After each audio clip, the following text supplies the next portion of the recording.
His name was Homi Jahangir Baba. He already had solved India's energy problem for the next 400 years. Not a theory, not a possibility, a complete system. Designed, structured, ready to execute. He built institutions, he trained scientists, he mapped out exactly how India could run its own energy for years, and the plane never reached Vienna. It crashed in Mont Blanc. He died at 56, and the plan he left behind is not still fully executed today. Now shift your attention. A beach in Kerala, fishermen walking, children playing, nothing unusual. Under that sand lies one of the most valuable energy resources on planet. Thorium. India holds roughly 25% of world's known thorium reserves. One country, quarter of world's supply. Pause that and process that. A single nation holds enough fuel to power civilization for centuries. Now understand the scale of that advantage. 1 ton thorium can generate energy equivalent to 200 tons of uranium. 200 times output. Less waste, less long-term risk. Uranium waste remains dangerous for tens and thousands of years. Thorium waste stabilizes in few hundred years. More efficient, more cleaner, and already inside our country. Now compare that with the reality. India spends over 12 lakh crore rupees every year importing energy. Every year. That money leaves the country, it weakens the rupee, and it ties India's global economy to global conflict. A war thousands of kilometers away affects our fuel prices, our electricity bill, our daily cost of living. While all of this continues, the solution sits untouched, not underground, on the surface. So what went wrong? Go back to 1954. Jahangir Baba looked at India and saw a limitation. A very little uranium, massive thorium reserves. Instead of copying global models, he designed a system specifically built for India. A 3-stage loop. Start small, scale smart, and independent. First stage. Use the limited uranium available to generate electricity and at the same time produce plutonium as the byproduct. Second stage, use the plutonium in fast breeder reactors.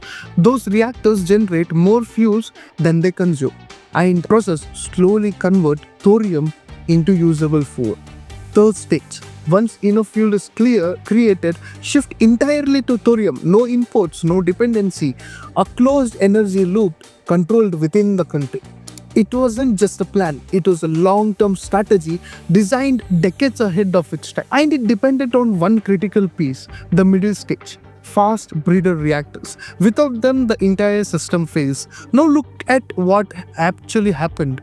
India's prototype breeder reactor construction began at 2004. Target completion 2010. Actual completion 2024. 14 years late. That's later than GTA 6. 14 years is not a delay. It is a lost phase of history. 14 years continued imports, continued years of dependency, 14 years where solution existed but wasn't executed. While the delay stretched, another country moved. China. It began serious work on thorium reactors in 2011. In 2024, China announced an operational thorium reactor with molten salt reactor. India planned this in 1954. China started in 2011. Execution happened faster in system built decades later. This is not question of intelligence. This is question of urgency. Bring Baba back into this. The system, the man who designed the entire roadmap in 1966, he never saw a breeder reactor completed. He never saw thorium cycle operate at scale. And the country he built the system for is still catching up. This is not a technical gap. This is a lost head start. Now, look at another dimension. Safety. Nuclear energy carries fear for a reason. Chernobyl, Fukushima, failures that shape public perception permanently. Thorium reactors change that equation. No extreme pressure system, no unusual fuel rods waiting to overheat. If something fails, the system itself shuts down. Fuel drains, reactor stops, no explosion, no meltdown. Physics handles the shutdown. That single difference removes the biggest psychological barrier to nuclear energy. Now zoom out.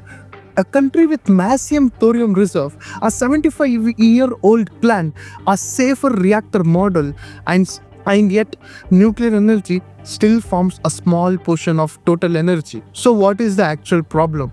Not lack of knowledge, not lack of resources, delay. Delay in system like this is not natural.